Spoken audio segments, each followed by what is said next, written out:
Originaria del estado de Veracruz, inició su preparación vocal con el maestro Armando Mora en el año 2009. Obtuvo el título de licenciatura en Educación Musical en la Universidad Veracruzana y posteriormente formó parte de la primera generación del Estudio de Ópera de Bellas Artes, y de ahí continuó su formación como becaria de la Sociedad de Valores de Arte Mexicano, SIVA.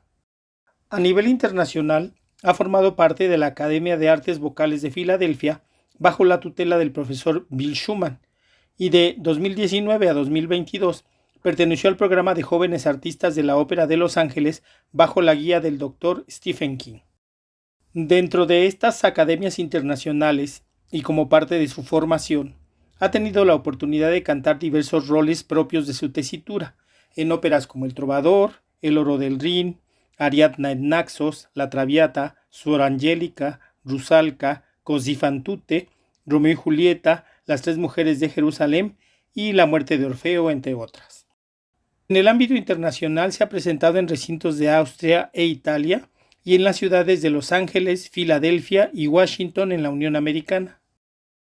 En nuestro país, para la Ópera de Bellas Artes ha participado en Elixir de Amor, El viaje a Reims y Lucia di Lammermoor.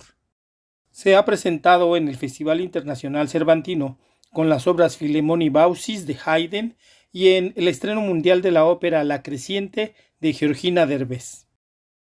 Como solista, ha interactuado en conciertos y en óperas con las Orquestas Sinfónica Nacional, Sinfónica de Jalapa, Sinfónica del Politécnico Nacional, Sinfónica de Yucatán, Sinfónica de Celaya y la Camerata de Coahuila. Ha sido merecedora de premios y menciones en concursos nacionales e internacionales como el Meistersinger de Austria, las audiciones regionales del Metropolitan Opera, el Belvedere Singing Competition, el Arte Escénica en Coahuila y en el concurso nacional de canto Carlo Morelli. En Detrás del Telón, los que hacen la ópera en México, es un gusto recibir a la mezzosoprano Gaby Flores. ¿Qué tal? Nuevamente bienvenidos a una sesión más de Detrás del Telón, los que hacen la ópera en México. Hoy tenemos a una joven mezzosoprano de la que seguramente vamos a escuchar mucho y durante mucho tiempo. Bienvenida, Gabriela Flores. Muchas gracias. Gaby para los cuates. Gaby para los cuates. Muy bien. Pues gracias por venir, gracias por aceptar esta charla. Gracias a ti por invitarme. Muy contenta y muy emocionada de ser parte de esto, que es una gran labor. Muchas gracias. Pues vayamos desde el principio, Gaby. Naciste en Jalapa, tienes el aroma del café, sí, y de las flores y la humedad de la neblina jalapeña. Así mero, la neblina sobre todo. Los únicos tradicionales pambazos, porque ese es pleito de que... Si no toquemos ese tema, yo quería que lo dejáramos ahí. ¿Cuándo naciste, Gaby? Nací en el 92, en junio, el 27 de junio de 1992. Muy bien. ¿Y qué hacías en Jalapa cuando eras niña? ¿Viviste solo en Jalapa? ¿Has vivido solo en Jalapa? Bueno, vives también acá en la Ciudad de México. Sí, hasta mis 20 años. Sí. Viví en Jalapa, en casa de mis papás, y ahí, en una privadita, con todos mis primos. ¿Y después? ¿Hacia dónde has migrado? Después, a los 20, me vine a la Ciudad de México para ser parte del Estudio Ópera Bellas Artes. Posteriormente me quedé en México, en CIBAM, y después me aceptaron en Academy of Vocal Arts en Filadelfia. Estuve 2 años en Filadelfia, después en el Young Artist Program de Los Ángeles Ópera, 3 años, y ahorita andamos de regreso. Muy bien, muy bien. ¿Vives ahora en Pachuca? En Pachuca. ¿Y por qué en Pachuca? Pues porque, ahora sí que el acceso que se tiene a una mejor vivienda, a una mejor calidad de vida en Pachuca, comparado con la Ciudad de México, en cuanto a precios, en cuanto a espacios, pues es mucho mejor en Pachuca. Siempre me vi en una casa, yo crecí en una casa, y pues ahora sí que los últimos 10 años de mi vida he vivido en departamentos y siempre me sentí un poquito enclaustrada. Entonces, la posibilidad de tener una casita siempre me ilusionó, se logró. Y pues la verdad es que se hace uno el mismo tiempo de su casa, de tu casa en Pachuca, a Bellas Artes que de Perisur a Bellas Artes. Entonces, pues ahora sí que es por la comodidad de tener el espacio de una casita. Buscaste espacios como en Jalapa, ¿no? Sí. Ver las montañas. Exacto, y algo que también me permitiera a futuro pensar en una familia, uh-huh. en mascotas, en poder tener la vida que yo tuve cuando era niña, ¿no? Uh-huh. Ah, qué bien, qué bonito, uh-huh. Gaby. ¿Quiénes son tus papás? ¿Quiénes conforman tu familia? ¿Tienes hermanos, hermanas? Sí, mi papá es el doctor Arturo Flores, uh-huh. es traumatólogo ortopedista. Uh-huh. Mi mamá es la doctora Gabriela Nachón, es cirujano dentista, pero se dedicó a la investigación. Y tengo 2 hermanos, yo soy la mayor de 3. Arturo, mi hermano, va a ser traumatólogo también. Uh-huh. Y mi hermana, María Inés, es historiadora del arte. Ok. Ajá. ¿Y por qué no la medicina? ¿O por qué no, no. Las ciencias de la salud? Ay, no. No, desde chiquita siempre no, era algo que a mí la sangre y todas estas cosas no me gustan, además de que crecí viendo muchas cosas por ser hija de médicos, uh-huh. y nunca me gustó. Mis hermanos, mi hermana yo pensé que era la que iba a ser médico y al final también jaló hacia el arte, sí. Pero sí, no, nunca ver inyecciones, no soporto la sensación de que algo atraviese la piel, uh-huh. No, yo no, eso sí, no podría. No era lo tuyo. ¿Y cuándo identificas qué es el canto, o qué es la música, o qué es el arte? Pues siempre me gustó, o sea, desde muy chiquita, uh-huh. Mis primeras interacciones, vi un musical cuando tenía como 3 o 4 años, uh-huh.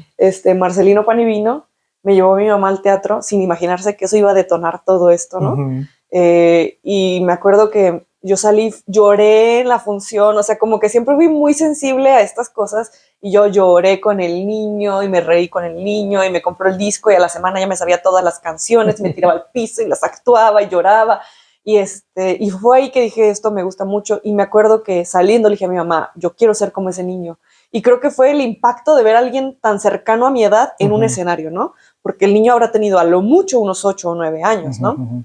Entonces, fue ahí y a partir de ahí, pues, yo quería entrar a Código Fama, a la academia, nunca me dieron permiso, pero con mi prima, jugábamos mucho a cantar, a hacer coreografías, los domingos se juntaba mi familia a comer ahí en la privada que comentaba, uh-huh. que vivíamos todos, nos juntábamos los domingos y había unas escaleras, entonces de esas escaleras colgábamos las cortinas y hacíamos el show con la grabadora esa que se trababa y Susana se enojaba porque ya se había trabado el disco, pero entonces pues desde ahí, desde chiquita siempre era pues, la típica niña que quiere ser de grande, artista, ¿no? Pero pues no lo solté. Fíjate que es algo interesante porque al menos con las charlas que hemos tenido hasta ahora con cantantes, uh-huh. La mayoría refieren eso, que desde chicos, sí. independientemente de pensar en hacerlo de manera profesional, ya jugaban a hacerlo, sí. ¿no? Era parte de sus juegos de niño, ¿no? Sí. Y de sus sueños de niño. Sí, sí. ¿Y cuándo decides que esa es la neta, que vas a buscar ser cantante? Pues me acuerdo que yo, pues siempre toda oportunidad que podía tomar con respecto a la música la tomaba. Si había un curso de verano, lo tomaba. Si había un concurso, trataba de hacerlos, ¿no?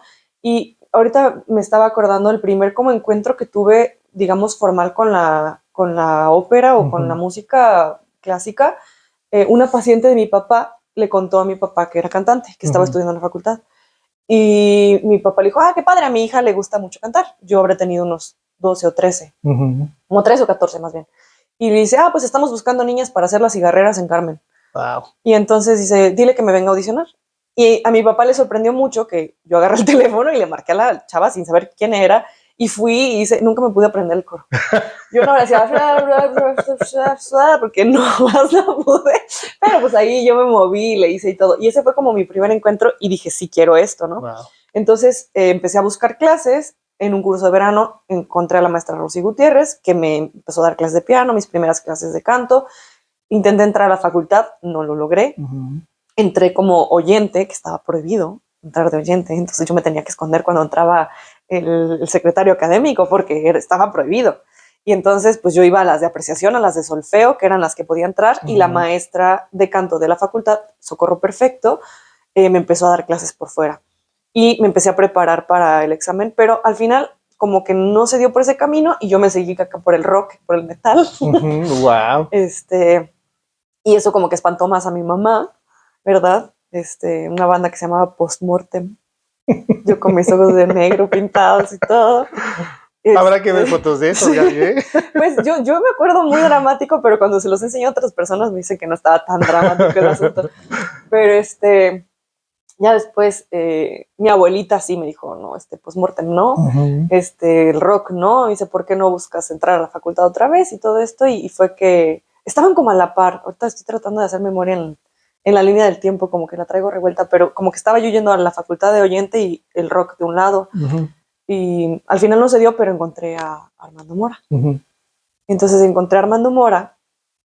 Yo sentí que me lo mandó mi abuelita, porque mi abuelita falleció sin saber que yo me dediqué a la ópera. Se quedó muy preocupada por mí porque ella pensó que yo me quedé en este otro rollo, ¿no? Y falleció y al poquitito tiempo encontré a Armando. Entonces lo sentí como una señal. Sí, claro, claro. Empiezo con Armando y yo quería cantar El Fantasma de la Ópera. Ese era mi sueño, quería que yo cantar eso. Y me empieza a enseñar otros musicales. Y aunque sí me gustaba mucho, me da mi primera aria de ópera, de soprano, el de Vieni. Y ya no hubo marcha atrás, ahí sí. Y tenía yo como 16 años y ahí fue cuando yo dije, ¿es esto o es esto? ¿Y tus papás? La gran pregunta. Pues siempre me apoyaron, sí. Siempre me apoyaron, me apoyaron pagando mis clases con Armando, todos los cursos que hacía Armando los tomaba. Si yo les decía, tengo que aprender piano, me pagaban las clases de piano. Si les decía, tengo que aprender idiomas, me pagaban las clases de idiomas. Tomé de cello, de flamenco, de pintura, todo lo que tuviera que ver para hacer una formación como artista completa, hubo apoyo. Pero en el momento que llego a los 18, que voy a salir de la prepa y que es decidir qué se tiene que hacer, mi mamá, ¿por qué no estudias administración? ¿Por qué no estudias comunicación? ¿Por qué no estudias turismo? ¿Por qué no estudias? Y apliqué para todas las universidades, en todas las carreras, y ya teniendo las cartas de aceptación de varias universidades, en la UB dije, no, en la UB es pública, ahí voy a escoger la que yo quiero. Y al final no me decidí por música, me decidí por educación musical, porque era menos, era como una carrera un poco más amable, por decirlo de alguna manera, porque pues era para ser maestra de música en primaria, secundaria, prepa. Y yo dije, bueno, si no se da la cantada, por lo menos sigo en el mismo como línea de artística, pero con algo que tiene más posibilidades o oferta de trabajo, ¿no? Entonces fue que empecé a estudiar educación musical y ya un año después de estudiando educación musical entré a la licenciatura en música, que no terminé porque son eternas. 10 años de carrera era imposible. Sí. Se abrieron otras oportunidades antes de poderla terminar, pero ahí fue cuando ya ahora sí que no les quedó de otra. Yo escogí la carrera y me fui por ahí y pues ni modo, ¿no? Pero no pasó tanto tiempo para que se dieran cuenta de que todo iba a estar bien. Gracias a Dios nos fue bien. Y no pasó tanto tiempo para que se dieran cuenta que iba a estar bien. Y cuando estabas en la universidad, ¿cuál era la perspectiva? ¿Venir a la Ciudad de México, buscar en el extranjero?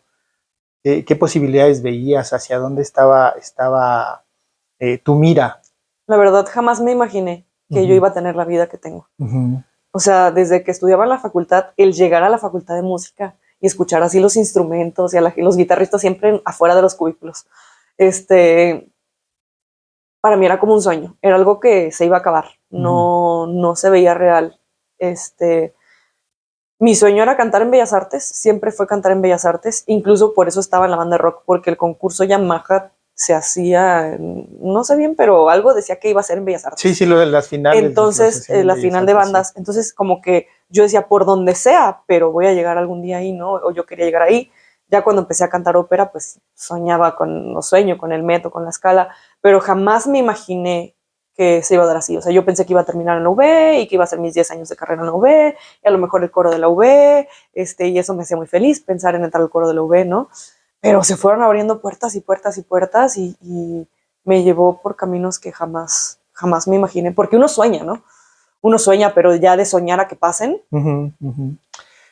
¿Qué anécdotas recuerdas? ¿Alguna anécdota bonita de tu época de estudiante? ¿Algún maestro que te haya marcado? ¿Algún compañero?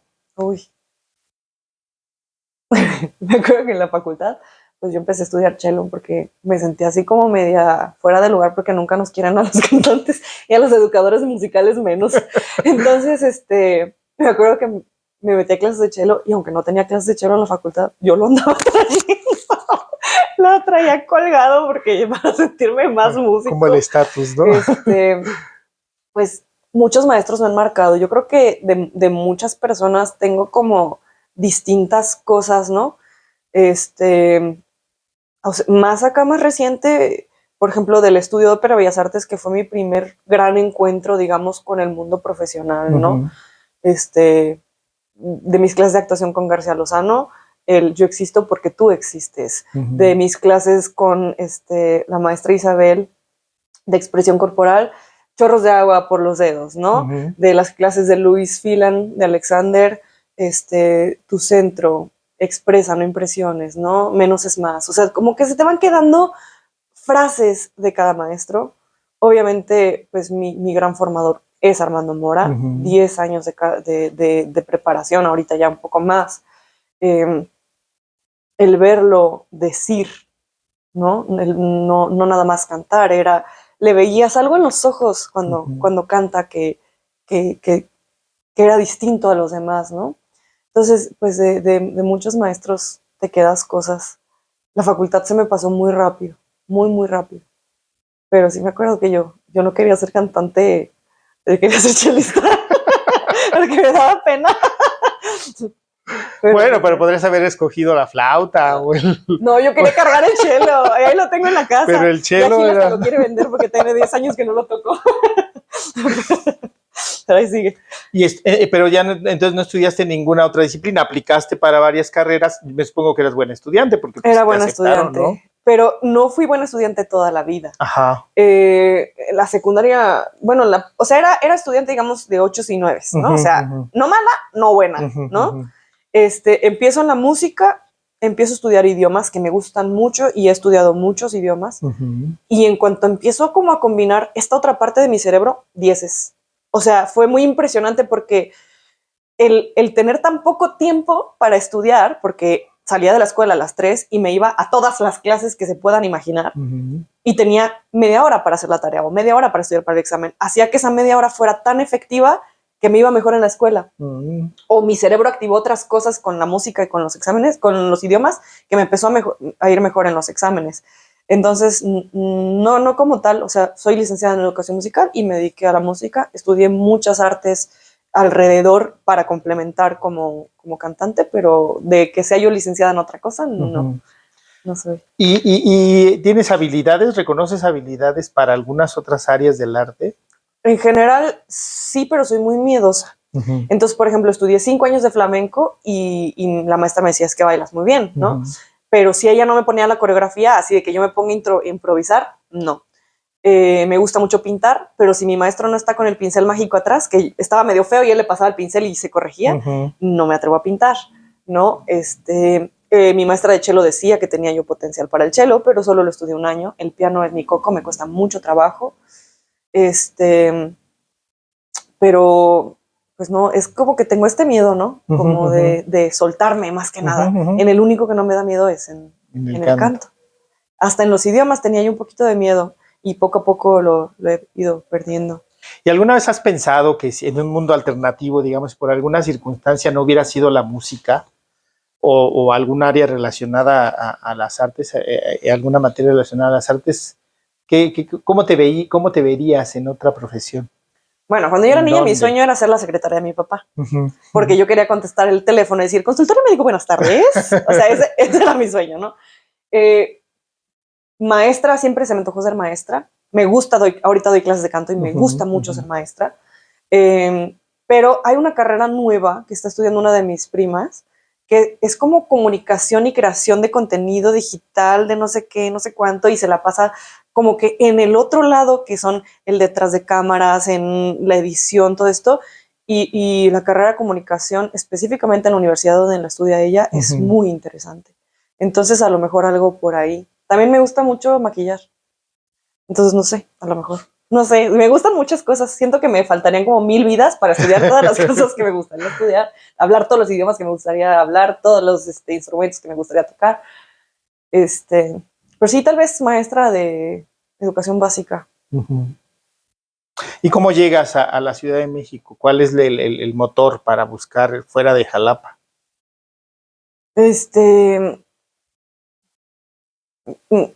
había algo que me quería hacer venir a la Ciudad de México y hice el examen de la UNAM, lo pasé, pero al mismo tiempo quedé en el EOBA. Entonces fue, o sea, sí estaba yo buscando venirme, pero no estaba buscando venirme, pero se abrió. O sea, fue más como algo que pasó. Algo más que pasó nada más. Y jamás, o sea, incluso cuando salí de la audición del EOBA, yo jamás me imaginé que iba a quedar. No, o sea, fue algo muy, muy sorpresivo y fue así, o sea, fue algo que pasó, simplemente pasó. En algunas otras conversaciones con compañeros les he dicho que mi postura siempre es las cosas llegan cuando tienen que llegar, porque precisamente con Mauricio García Lozano decía él que había llegado un poco tarde a la ópera, le dije, pues yo creo que llegaste cuando tenías que llegar, ¿no? Entonces, creo que esto que nos compartes ahora confirma eso, ¿no? Sí, o sea, porque, o sea, sí hice el examen de la UNAM para la Facultad de Música, pero ni me acuerdo por qué lo hice. Como que había una intención de venirme, pero no como tal. Quería ser chelista. Sí, quería ser chelista. Pero, ¿qué es lo que te da la escena? Ay, adrenalina. Mucha adrenalina. Desde que te dicen, vas a cantar esto, y tienes que agarrar la partitura y pintarla toda de amarillo y hacer la traducción. O sea, esta adrenalina de tienes un mes para aprenderte un rol y luego llegar con la orquesta por primera vez y enfrentarte a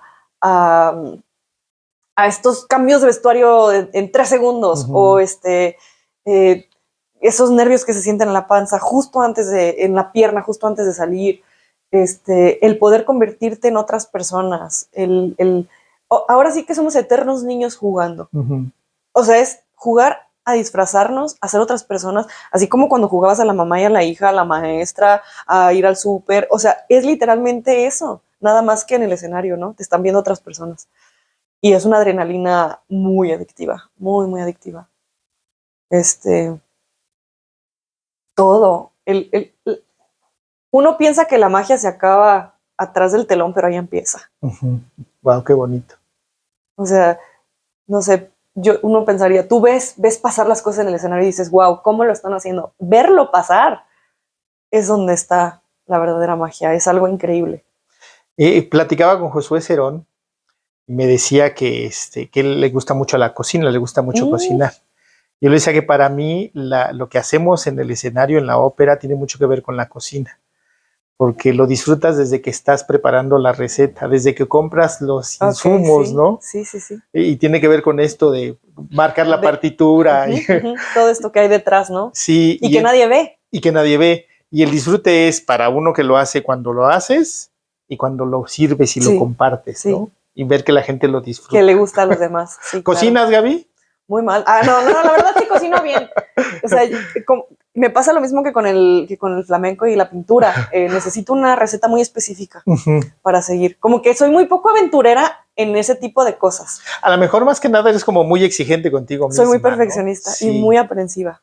Entonces, ya no lo hago porque pobre Gil, pero era así de, ya, no se me está pasando el arroz, me pasé de sal, a ver, ven, pruébalo. O sea, como que soy muy ansiosa en ese tipo de cosas.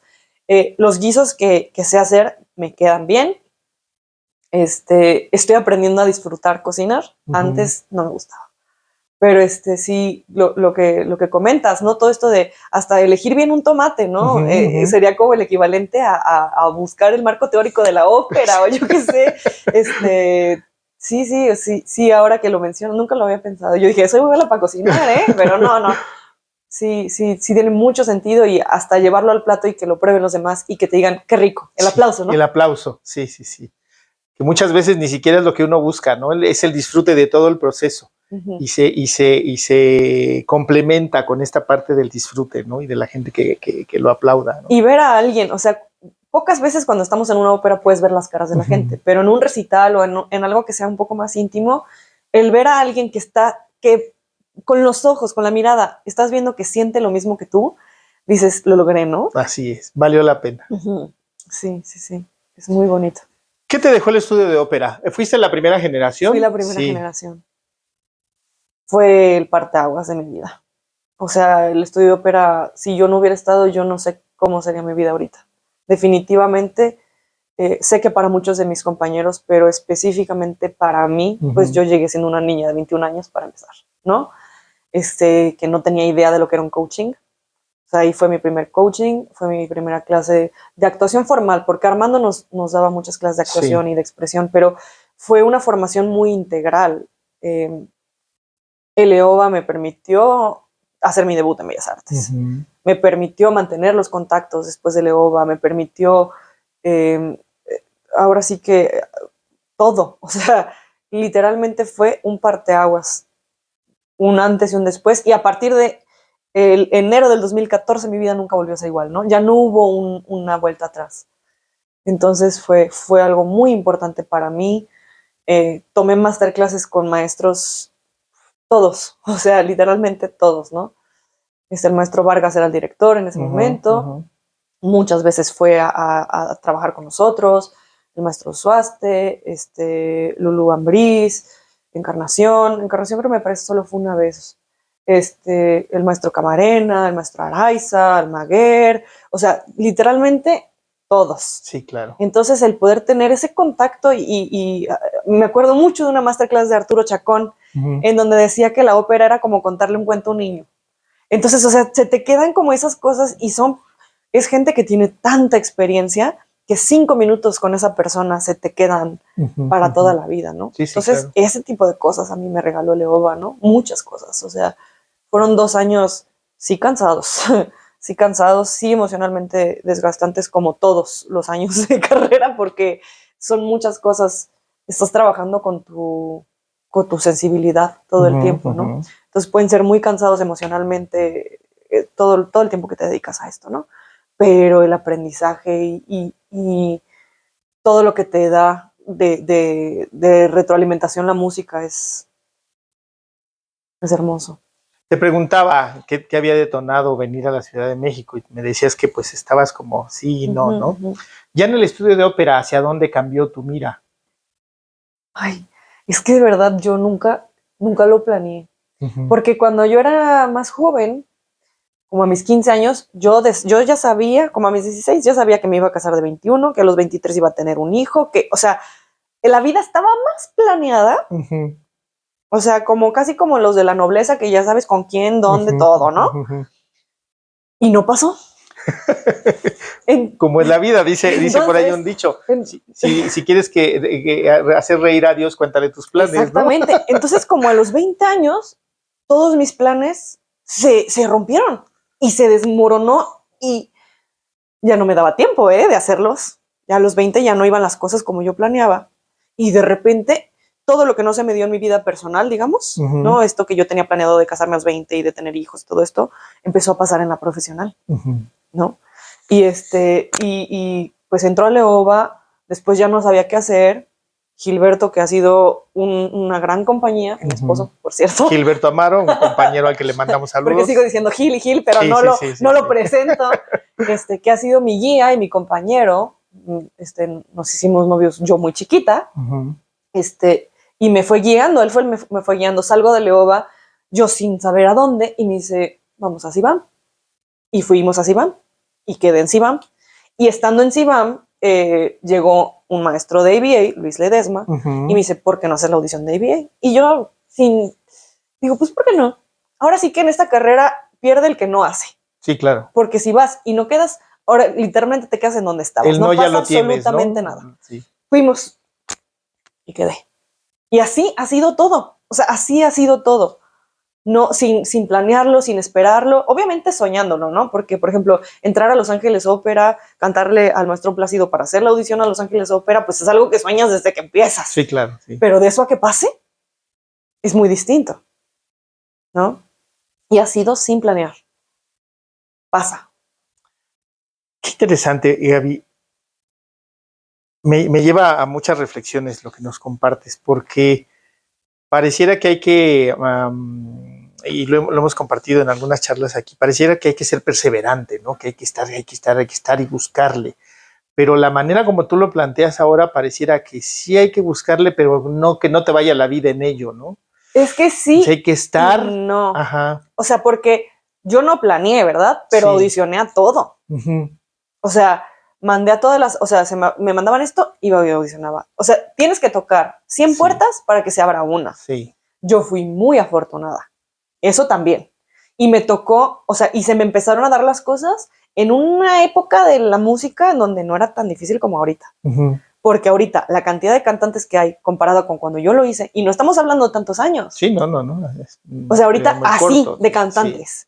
Y las oportunidades siguen siendo las mismas. Eso no ha cambiado. Hay más estudios, sí. Eso es muy bueno. Pero sales del estudio y... Pero a lo que yo iba con mi comentario era en el sentido de que me parece, por lo que me compartes, aquí se hace una apreciación muy personal a partir de lo que tú comentas, como que lo hacías sin tanta angustia. Era así, voy a probar, voy a ir, voy a buscar oportunidades, pero me lo comentas de una manera donde pareciera que no era algo que te causaba un conflicto verdaderamente serio. O sea, voy y si se da bien y si no, pues ya veremos qué hacemos, ¿no? Es que ya entendí a qué te refieres. Es que yo ya estaba cumpliendo mi sueño.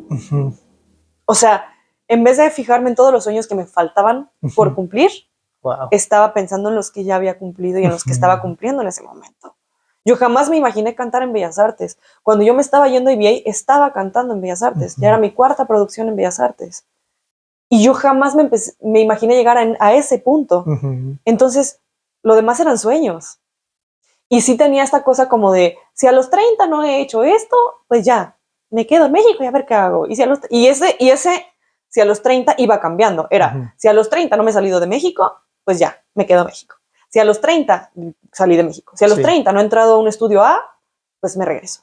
Y pasó. Si a los 30 no he cantado en un teatro A, me regreso. Y pasó. Entonces, ya cumplí 30. Ahora ya tengo que moverlo a 35 o 40, ¿no? Pero, o sea, sí tenía muy claro el límite de hasta qué tiempo lo iba a intentar, porque entiendo que es una carrera que hay que ser realistas también. Sí. ¿No? O sea, porque uno tiene que soñar y tiene que soñar alto, pero también tienes que conocer tus limitaciones.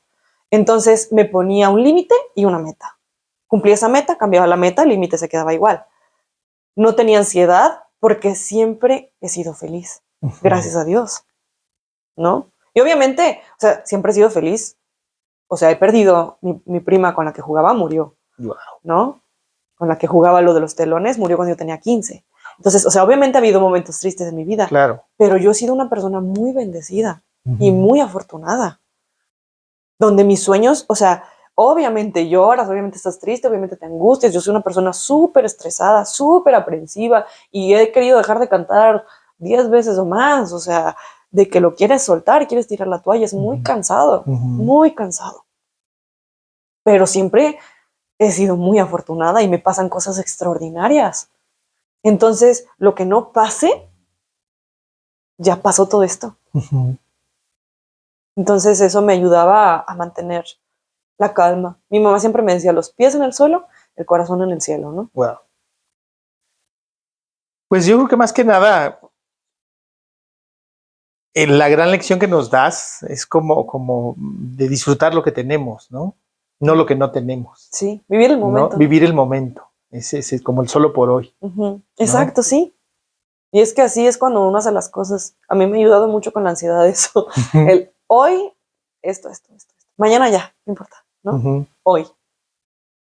Qué gran lección, Gaby, de verdad. Para mí, de manera personal, supongo que también para los amigos que nos escuchan, pero que nos ven. Pero me acabas de dar una súper lección. Sí, pues es que es difícil porque siempre uno está pensando en todo lo que tiene que mejorar y todo lo que quiere cumplir, pero no nos fijamos que para llegar a donde estamos ya se cumplieron un montón de cosas, ¿no? Sí, sobre todo en una carrera que es tan demandante, todos los trabajos y profesiones tienen lo suyo, ¿no? Pero la carrera que decidimos tomar es hasta también de corto plazo, entonces siempre vamos contra el tiempo, ¿no? Sí, contra el tiempo y que además nunca te acabas de preparar, nunca acabas de cumplir metas, siempre hay algo más que hacer, ¿no? Porque a lo mejor como instrumentista, pues puede ser una persona ya de edad adulta y si los dedos te dan, pues puedes seguir tocando el cello, ¿no? Exacto. Y con la voz, pues, ¿no? Se me fue. Estás a tiempo todavía. Nomás es que te deschongues. ¿Cuál es tu debut? ¿Cuál consideras? Digo, en esta carrera siempre vamos como de debut en debut, ¿no? Siempre hay un pasito más adelante, ¿no? Pero, ¿cuál consideras que es tu debut profesional en la ópera? Ok, ¿en la ópera o mi debut profesional? Es distinto. Mi debut ¿En qué profesional fue en el 2014. Hicimos una fantasía coral de Beethoven en Torreón, con la soprano era María Catzaraba, la mezzosoprano era Belén, el tenor era José Luis Ordóñez, el barítono era Carlos Sánchez, y de ahí la soprano 2 era yo, y el tenor 2 era Oscar Santana. Ese para mí es mi debut profesional, porque aunque no me lo pagaron porque estaba en el EOBA, y era parte como de mi retribución al FONCA por la beca, pues que le encaso, ¿no? Sí, claro, wow. Yo de 21 años cantando, aunque canté 2 palabras, o la segunda voz de todo, o sea, fue algo wow, ¿no? Pero en el mismo 2014, mesecitos después, hago el paje de Rigoletto en Bellas Artes, que para mí ese es mi debut. Fue la primera vez que pisé el teatro, 6 palabras. Las 6 palabras más importantes de mi vida. Claro. Bueno, no, el sí acepto, ¿verdad? Son las más importantes. Dependiendo. Hay opiniones. Pero ese fue mi debut en Bellas Artes y mi debut profesional. ¿Era con Arturo Chacón el elenco? Era Arturo Chacón, era el maestro Carlos Almaguer con Vladimir Stoyanov, era Leticia Altamirano y Elena, no me acuerdo su apellido, no rusa. No, tampoco, sí. Por ahí buscaremos el programa y lo pondremos para que me acuerdo perfecto de su cara y la ubico en todas partes, pero no me acuerdo su apellido porque es difícil de pronunciar. Dirigía la orquesta. La orquesta fue Dinich. Selva Dinich. Ya estaba el maestro Dinich ahí. Sí, fue el maestro Selva Dinich. Era una producción que se había traído de León. Bicentenario, ¿verdad? Sí. Y era el maestro Singer. Y de ahí para adelante, ¿qué has hecho en Bellas Artes? Compártenos. Fue Rigoletto, después hicimos Elixir de Amor, después hice Viaje a Reims y después hice Lucia di Lammermoor. Hice una gala que se llamaba Gala de Voces del Siglo XXI. Y me parece... bueno, una vez con Sinfónica Nacional. Ahora la próxima semana canto con Sinfónica Nacional. Ya, me parece que ya. Después del estudio de ópera, vas hacia Filadelfia. ¿Qué te dio Filadelfia? Uy, canté todo lo que podía cantar. O sea, ABA hace 4 óperas al año. Entonces, y en todas participas, haciendo chiquito, grande, coro, lo que sea, pero en todas participas. Aparte de esas 4 óperas al año, que eran 3 con orquesta y una piano, todas completa producción, como todo. Eran 4 recitales, uno de alemán, uno de francés, uno así, distintos, ¿no? Todas las galas del mundo, un montón de huesos, o sea, era cantar, de 2 a 3 coachings diarios, más la clase de combate, más la de actuación, más la de no sé qué, de idiomas, de todo, ¿no? Entonces, pues una preparación en ningún lado, la verdad. O sea, la cantidad de horas que canté en ABA, solo estuve 2 años. En 2 años saqué el Artist Diploma, normalmente son 4. Wow. Pero me apuré porque se me abrió otra puerta antes y entonces me faltaban como 2 o 3 créditos para terminar y les dije, ¿qué puedo hacer? Esto, ándale, pues ya cumplí los créditos, ¿no? Porque pues al final es una escuela. Canté roles que no debía cantar, ¿verdad? Pero me divertí mucho y aprendí mucho y bueno, que no debía cantar entre comillas, ¿no? Porque todo el mundo dice, es que no debes cantar Azucena a los 25, ¿verdad? Pero creo que fue en el que más aprendí. Porque aprendí que uno, lo que sea que cantes, lo tienes que cantar con tu voz. Era una Azucena de 25 años. Una Azucena ligerita, no era una cosota así, ¿verdad? Pero era con mi voz y se hizo y 4 funciones y bien, ¿no? Herda, a piano. Wow. Y después a Nina y Romeo, eso sí lo debía cantar. No Romeo, Stefano. Y Dorabella y un montón de monjas en Sor Angélica y muchas cosas, ¿no? De diferentes, las ninfas, tanto de Ariadne como de Rusalka. Entonces, como de todos los niveles, ¿no? De todos los tamaños, de todas las experiencias. Y entonces me dio roles que puedo debutar en teatros en este momento y me dio roles que voy a debutar en 10 años, ¿no? Pero una preparación increíble, ¿no? Pero además eran roles que para tu edad quizá no eran del todo adecuados, ¿no? Pero tenías una guía importante, ¿no? O sea, no te dejaron solo probarlos no, para nada, ¿no? o sea, para nada. Y tenía aparte de todos los coaches, tienes a tu maestro de canto que te ve, depende del que tengas, pero el mío me veía una vez a la semana porque es una persona muy ocupada. Y Bill Schumann. Y Daniel Orlando me cuidaba mucho. Todas las mañanas me ponía a cantar Cenicienta. Entonces en la mañana cantaba Cenicienta y en la noche Azucena. Entonces me permitió mantener la voz joven y ligera, y eso me ayudó a que la Azucena fuera una cosa bonita, ¿no? Y no me fuera yo al... Sí, o sea, siempre cuidados. Obviamente el maestro cuidando la orquesta, era un teatro relativamente pequeño, la orquesta me parece que estaba reducida, entonces te cuidan. O sea, es un lugar seguro para hacer ese tipo de cosas. ¿Y en Los Ángeles? En Los Ángeles, pues es otro rollo, completamente distinto. Haces los roles pequeños, pero ahora son un teatro enorme, ¿no? Pues es un teatro A. Haces producciones del estudio, que son óperas que solamente hace el estudio. Haces otro tipo de conciertos, conoces otro tipo de personas. Los maestros que vienen a verte, pues, no sé, tuve clases con Susan Graham, con Russell Thomas, fui a cenar con la Tonya Moore, o sea, de repente, pues, tu círculo pues, de colegas, ¿no? Pues cambia, ¿no? Hice la Cenicienta, hice la Tisbe, y el papá era Corbelli, mi papá era Alessandro Corbelli, ¿no? El hado madrino era Hildebrando d'Arcangelo, ¿no? Entonces, y pues no solamente estabas con ellos en el escenario, nos íbamos a comer, ¿no? Y entonces son experiencias, los escuchas platicar y son unas anécdotas, las de Corbelli eran de fuera de serie, ¿no? Entonces, ese tipo de cosas me regaló LA Opera, ¿no?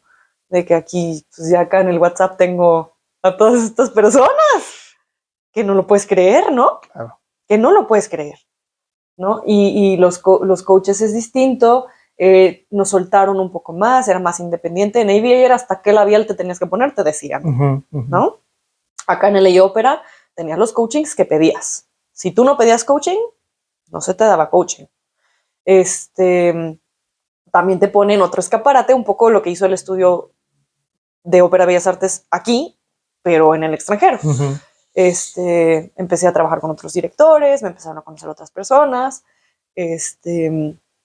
hicimos 3 óperas del estudio, que fue La muerte de Orfeo, de Landi, que me parece que fue como que reestreno mundial o algo así, porque fue una ópera como perdida, barroco. Después hicimos La Manta Anonim, que también era otra ópera como perdida.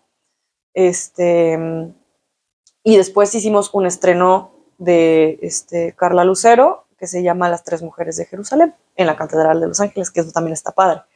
Esa experiencia de cantar en esa iglesia, ¿no? Y pues sí, muchas cosas, muchas experiencias, muchos buenos amigos, ¿verdad? De todos lados. Algo bien padre de esta carrera es que a donde vayas tienes a dónde llegar. Entonces eso también es muy, muy padre. Deja mucho la música, ¿no? Nos permite acercarnos a mucha gente. ¿Qué prefieres, la escena, es decir, la ópera o la música de concierto? ¿Qué te da más? ¿Qué te llena más? Ay, no, la escena. Sí, me gusta mucho la música de concierto. Sí. Pero es muchísimo más intimidante para mí pararme enfrente de una orquesta que atrás. Entonces, sí me gusta la música de concierto. No he tenido la oportunidad de hacer tantísima música de concierto.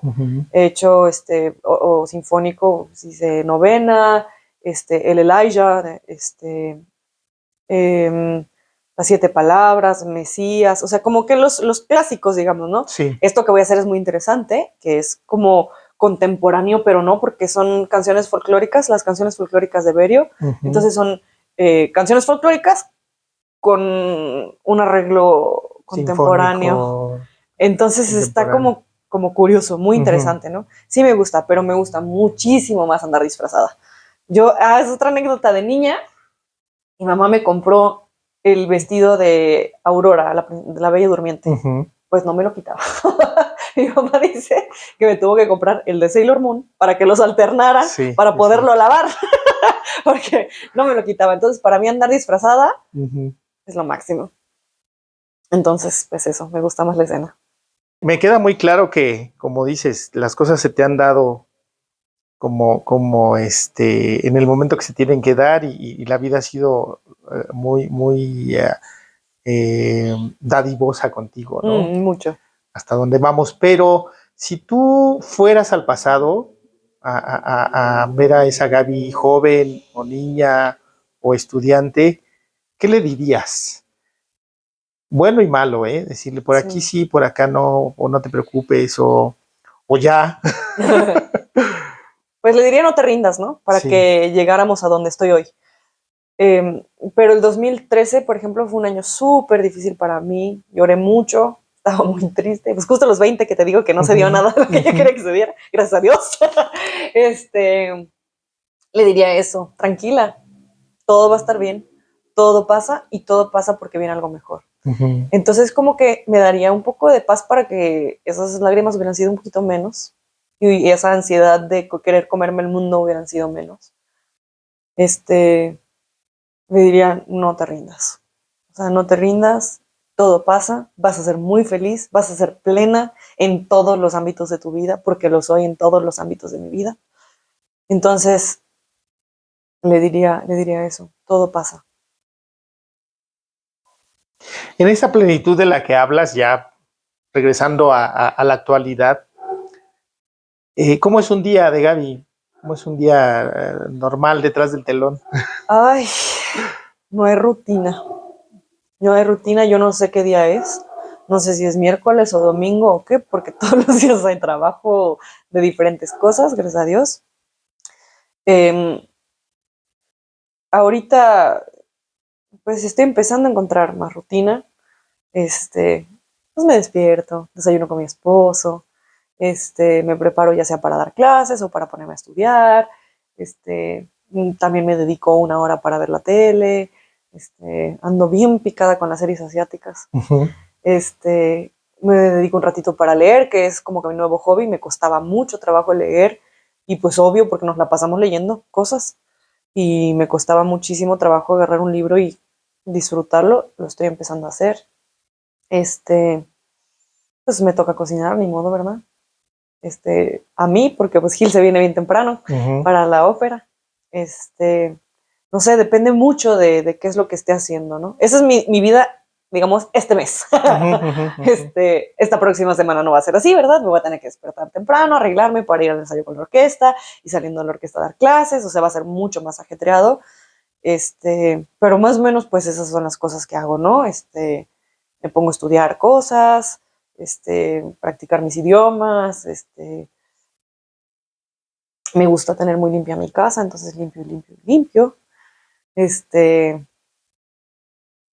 empezando a hacer ejercicio, que me está empezando a gustar.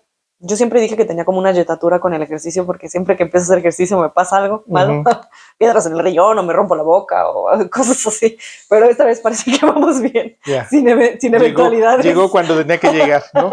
Sí. Y ya en este nivel de tu vida profesional y todo, ¿tus papás qué te dicen? No, pues están contentos y se siguen sorprendiendo siempre, ¿no? Siempre se siguen sorprendiendo.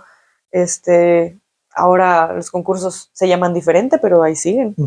Y siempre que voy avanzando, pues el grito de emoción de mi mamá es el mismo y el mío también, porque también seguimos incrédulas, ¿no? De que las cosas siguen pasando y que los sueños se siguen cumpliendo. Cuando es en México vienen a verme y me apoyan, cuando no se puede, pues me ven de lejos.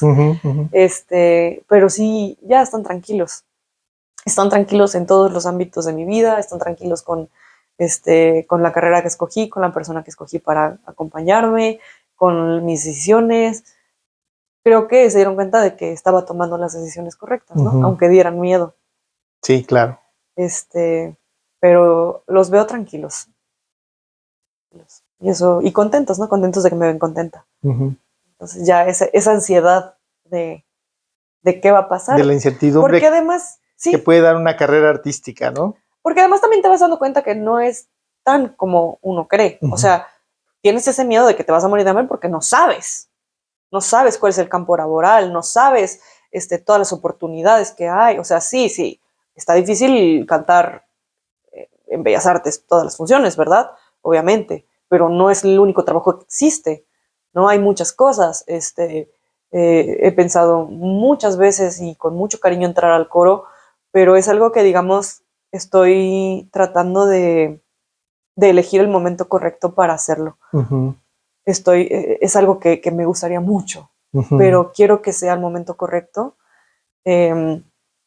porque es una carrera maravillosa que se merece toda mi atención. Entonces, por ejemplo, ¿no?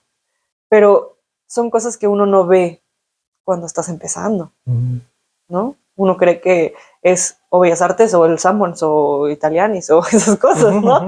Literal. O las misas. O las misas, pero hay una gama de posibilidades de trabajo enorme. Y ahorita que empecé a dar clases y me gusta tanto, o sea, de verdad me gusta mucho. Entonces dices, pues, hay muchas cosas, ¿no? Y uno no lo conoce cuando empiezas. Mis papás no lo sabían cuando empezaban. Y jamás se imaginaron, o sea, pues sí, la niña canta bonito, la chistosita, ¿no? Pero pues no, pues jamás se imaginaron, y yo tampoco. Entonces, ahorita ya uno, es una profesión, es un trabajo. Sí, claro, sí, totalmente. Y uno lo entiende después, ¿no? Después al nivel de una profesión como la de ellos, ¿no? Igual. Sí. Igual, o más abundante. Porque la verdad sí pasa que la gente que no sabe o que no tiene la experiencia de conocer, no sabe todo lo que hay detrás del telón, como dices, ¿no? O sea, no sabe que para poder pararte ahí estudiaste italiano, francés, alemán, inglés, que tomaste clases de actuación, que tomaste clases de danza, que tomaste clases de combate, que tu vestido te costó, que tu peinado te costó, ¿no? Que para poder pararte ahí tuviste que estudiar 2 meses la ópera o 3, que para poder pararte ahí tuviste que pagar años de clases de canto, de coaching, o sea, eso la gente no lo ve. Uno cree que claro, se para ahí, abre la boca y ya. No es así, ¿no? Y hay muchas profesiones donde el ámbito laboral es muy pobre y son plazas o puestos muy peleados, pero en el ámbito artístico es todavía más. ¿No? Es reducido, mucho las más oportunidades reducido, de trabajo son reducidas. Y como lo comentaba con Osvaldo Martín del Campo, no necesariamente el que tú cantes 1 o 2 veces como solista en Bellas Artes, al menos en México, te da para vivir todo un año. No, difícilmente. Y también, o sea, ahí va para los jóvenes. Voy a ventilar. Las personas que viven como solistas normalmente tienen un trabajo alterno, ¿no? Sí. O sea, yo creo que un error que cometemos jóvenes es pensar que los que cantan todo el tiempo viven de cantar todo el tiempo. Y no necesariamente. O si viven de cantar, tienen un grupo artístico o una plaza en algún lado, o son maestros, o tienen un trabajo. O sea, hay que entender que hay que complementar. Sí. ¿No? O sea, no exactamente no vives de esas 2 funciones que das al año en Bellas Artes, ¿no? Te alcanzará para unos 2 o 3 meses, si acaso, ¿no? Si acaso. Sí, con todo esto que dices, ¿no? Con todo lo que hay que invertir, porque, bueno, ya cobraste, pero hay que invertir en seguirte preparando las clases. Nunca terminas de prepararte, ¿no? Y eso es algo que me está apenas tocando, porque, por ejemplo, mientras estuve en un estudio, que fue desde que empecé hasta ahorita, yo no tuve que pagar por coachings, ni por clases de canto, ni por nada de esas cosas. Ahorita que me está tocando montar mi repertorio con coachings que salen de mi bolsa, ¡ay! ¿No?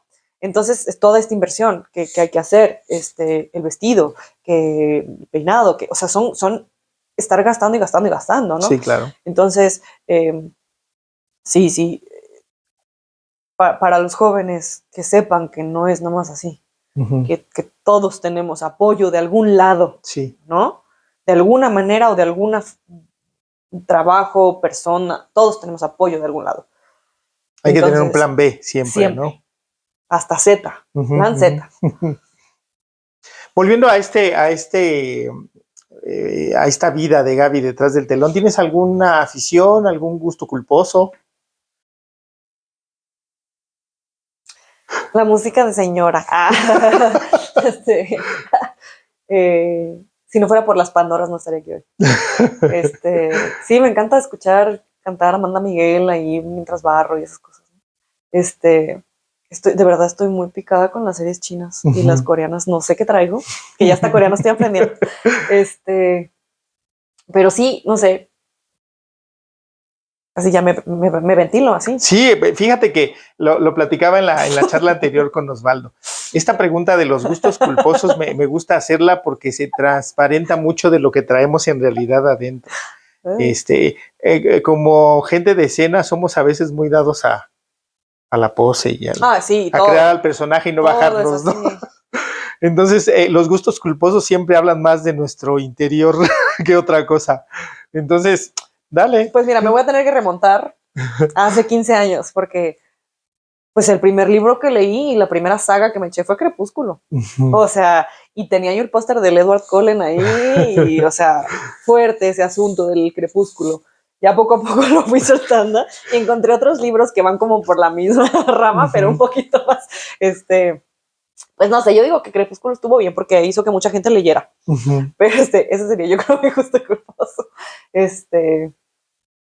Pues sí. Eso, y que ya mi hermana dice que sí estoy muy clavada con esta onda de la cultura oriental. Sí, hasta como ramen diario. Muy bien, muy bien. Habrá que pedirte recomendaciones. No, aquí en México no he probado más que el que compro en el Walmart, que se llama Otogi, que está descontinuado porque está muy bueno. Wow. O sea, es el único, o sea, no es como la Maruchan, que es buena, pero ya no tan buena. Ese Otogi sí está bueno. Ok. Pues ya es una recomendación, sí. Habrá que probar. Ahora hay que probar los restaurantes acá en México. Hay un Korean barbecue, vamos. Hay que organizar un tour. Ahora que estás en esta etapa también de la docencia, ¿qué le recomiendas a los jóvenes que inician? ¿Qué le dirías a un joven que se acercara a ti y te dijera, oye, quiero hacer lo que tú haces? ¿Qué se necesita? Uy. En este momento, porque digo, tu carrera ha sido muy rápida, de muy pocos años para acá, pero como lo comentabas, ¿no? También las oportunidades, las capacidades, todo esto que pasamos con la pandemia ha hecho que el mundo vaya a otro ritmo, ¿no? Entonces, ahora a un joven, ¿qué le dirías? ¿Qué se necesita para ser cantante de ópera? Observo que en general los jóvenes, bueno, yo todavía soy joven, pero observo, ya no tanto, observo que en general los jóvenes vienen con demasiada prisa. Demasiada prisa, y nos falta en general a todos un poquito de humildad. Hay que ser pacientes, hay que juzgarnos menos, hay que observar nuestro proceso, entender que es un proceso, no quererse comer el mundo yendo con 10,000 maestros a 10,000 cursos de 10,000, o sea, yo prefiero que sepan hablar 3 o 4 idiomas, que vayan con maestros que les funcionan. Si un maestro te funciona con ese, quédate. No estés brincando, porque hay un exceso de información ahorita, que yo no tuve que lidiar con eso. Entonces, hay que ser pacientes, hay que no juzgarse, hay que ir con calma, confiar, también hay que confiar y tocar todas las puertas que se puedan. Una se va a abrir, ¿no? Una se va a abrir, pero sí esta prisa o sea, yo entiendo que hay prisa, entiendo por lo que comentábamos que es una carrera que tiene el tiempo medido, lo entiendo. Y mi experiencia personal fue muy, muy afortunada, pero sí veo como esta urgencia que a veces no ayuda, ¿no? Hay que encontrar.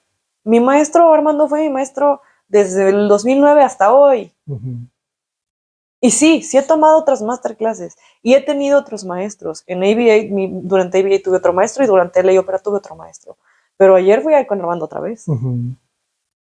Porque me ha funcionado 15 años. Porque voy con otro. Claro. ¿No? Y ahorita veo que los jóvenes están, escojan a uno. Yo sé que hay muchos y que hay muchos muy buenos. No les digo con quién. Pero si van a querer en uno, y no está mal que tomen masterclasses. Sí. O sea, no se trata de, o sea, y de hecho yo como maestra no soy envidiosa, y si quieren ir a tomar otras clases, si quieren tomar clases con otros maestros, Al contrario, porque uno forma su propia técnica, no es la de tu maestro. Tú vas con distintas personas, o sea, sé que me estoy contradiciendo, pero vas con distintas personas y formas tu propia técnica. Pero veo esta como desesperación. ¿Sí me explico? Sí, como de encontrar la fórmula mágica hacia el momento, existe. ¿No? Sí. No existe más que esto es talento, trabajo y suerte. Y hay muchos factores externos que van a hacer que tu carrera se dé o no se dé. Y ese factor externo se puede llamar dinero, se puede llamar físico, desafortunadamente, se puede llamar contactos, se puede llamar política, se puede llamar le gustaste a alguien, se puede llamar no le gustaste a alguien. Entonces, son cosas que no controlas. La suerte y todos estos factores externos no lo controlas. El talento tampoco, desafortunadamente. Porque a final de cuentas también el trabajo que hacemos es muy subjetivo, de valorar, ¿no? En muchos sentidos. Muy. Entonces es entender y también lo que comentábamos de conocer tus limitaciones, ¿no? Y también entender que hay muchas oportunidades y que hay trabajo para todos. Hay trabajo para todos. Esto me lo dijo una vez Lidia Rendón y no se me va a olvidar nunca, porque yo tenía 21 años y estaba así de desesperada. Y le dije, es que, ¿qué voy a hacer? Si no hay tanto trabajo y las 3 mezzos que hay o 4 son las que cantan todo, ¿qué voy a hacer yo? Y dijo, no te preocupes, hay trabajo para todas. ¿Y qué ha pasado? Que ahora yo cuando no puedo hacer algo, tengo mi lista de mezzos a las que mando o les mando la referencia, porque entiendo que hay trabajo para todas, ¿no?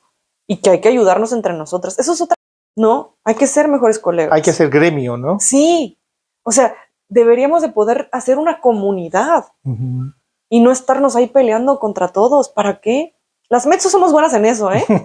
Somos buenas haciendo comunidad, siento yo. Siento yo. No siento tanta, tal vez porque somos menos.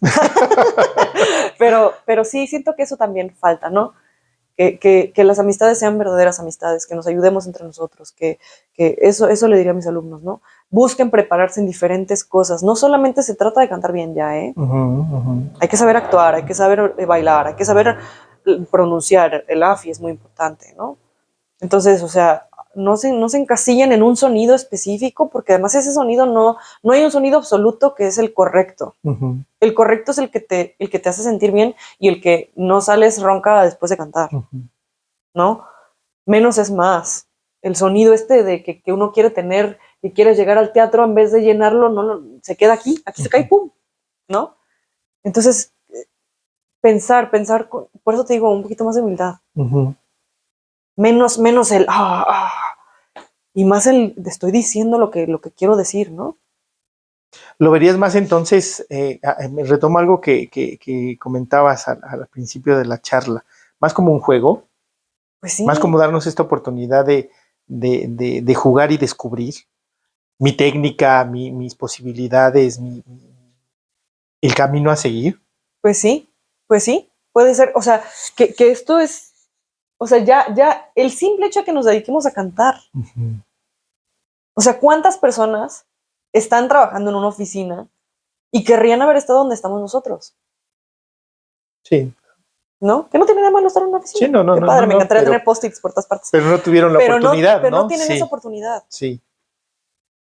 No tuvieron esa oportunidad. Entonces, hay que disfrutar lo que estamos haciendo. Hay que pasarla bien, hay que jugar. Es un trabajo que no se siente como trabajo. O sea, te pagan por estar jugando. Entonces, o sea, hay que soltar. Que como que soltar esta ansiedad de que tengo que ser el mejor y llegar a Met y esto. Y que redefinir la palabra éxito. Creo que eso es muy importante. Redefinir la palabra éxito. No, ser rico no significa ser exitoso. Ser famoso no significa ser exitoso, ¿no? Ser exitoso son mil otras cosas. Mil otras cosas. Digamos que el éxito radica en ser feliz. Pues sí. Y todos los personajes, o sea, ahí voy a decir puro cliché, pero todos los personajes son importantes. No hay personajes chicos, no hay trabajo chico. Es súper importante la persona que te pasa la utilería. Es súper importante la persona que te sigue con la luz. Es súper importante la persona que te ayuda con el vestuario.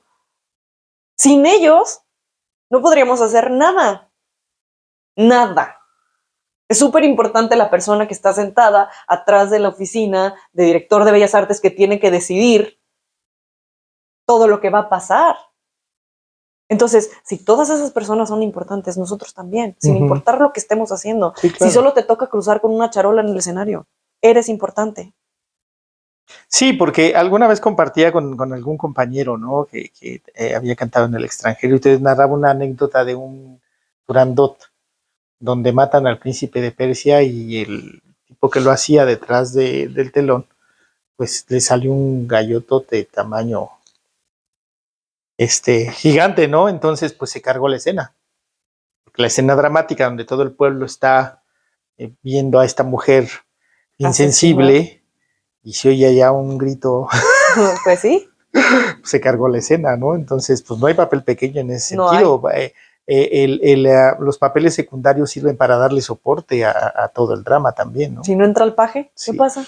O sea, hay un montón de cosas que en realidad, o sea, todos son, lo que decía García Lozano, tú existes porque la otra persona existe. Si la otra persona no existe, no tienes a quién decirle las cosas. Todos son indispensables en el escenario y fuera de él también. Si no hay público, no servimos de nada.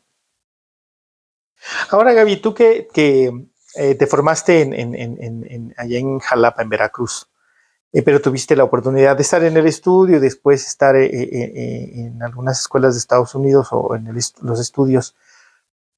¿Cómo ves la educación musical en México? ¿Qué le hace falta, sobre todo en el área de canto? No sé si tenga referencia con compañeros, a través de compañeros de las escuelas profesionales de provincia, de aquí, de las que están en la Ciudad de México. Y a partir de ahí puedes decir, desde tu punto de vista, ¿cómo las ves? ¿Qué falta? ¿Hacia dónde tendrían que ir?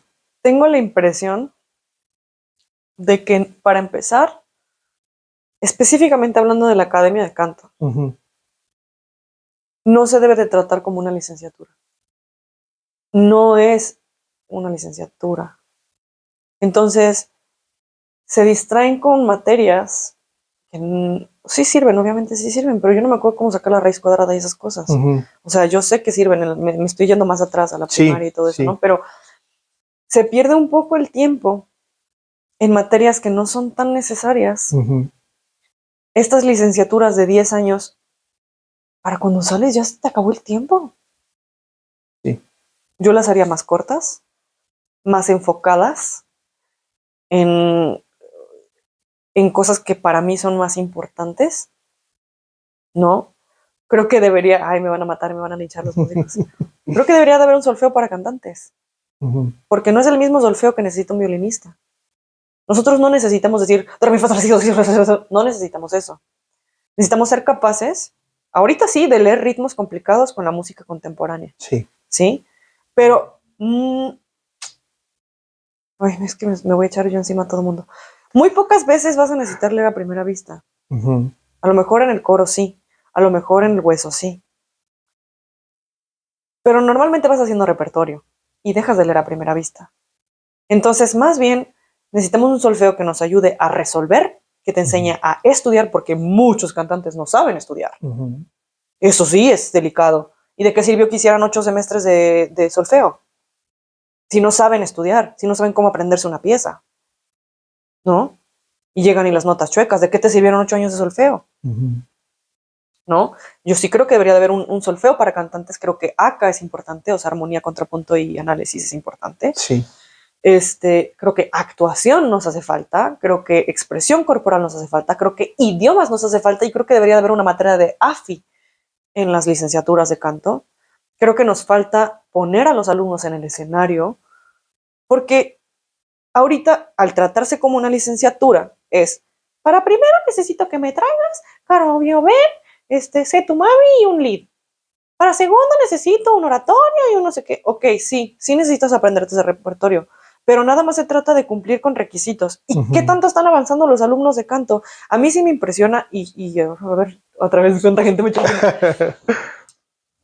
En Estados Unidos, las licenciaturas duran 4 años. No das un peso por el que entra en primero, ¿eh? De verdad, no das un peso.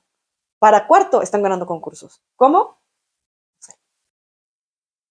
Y aquí, eficientando tiempos, me supongo. pero no sé qué hacen, o sea, verdaderamente, porque es gente que no necesariamente es talentosa, ¿eh? Algo, o sea, no sé si cómo les enseñan la técnica o que cantan todo el tiempo o qué, porque uno aprende cantando, tienes que cantar todo el tiempo. Sí. Pero para cuando salen de la licenciatura, están en las regionales del MET. Y aquí entran a primero, salen 10 años después y cantan exactamente igual. ¿Qué pasa? ¿No? Y yo no me meto ni con los maestros, ni sé, ni digo, ni nada de eso. Creo que es cómo está elaborado el programa de estudios.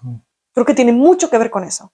Creo que en vez, si vas a ser cantante de ópera, creo que debería de haber especialidades. Creo que debería de haber especialidad de lead, debería de haber especial de oratorio, y aunque sí debes de, como cantante de ópera, conocer lo demás y como esto conocer lo otro, hay especialidades. Y si vas a ser cantante de ópera, necesitas hacer óperas y tiene que haber un taller de ópera y una clase, así como hay ensambles de cámara para los músicos. Las de música están mejor diseñadas, la de canto no. Tienen ensamble de ¿cómo se dice? De cámara, tienen práctica orquestal. Nosotros en la carrera de canto no hay práctica, o sea, bueno, práctica coral que llevas ahí en los primeros, pero no es una práctica coral de coros, ¿sí? No llevan práctica de ópera, no cantan con orquesta, porque no hay colaboraciones. Y bueno, estoy hablando de las universidades que conozco en donde tengo alumnos. Sí, claro, sí. ¿No? Y estoy hablando en general en México. Sí. No veo que colaboren la orquesta de las facultades con los cantantes de la facultad. ¿No? No veo, o sea, no cantan, pues. Ese es mi punto. Están estudiando canto y no cantan.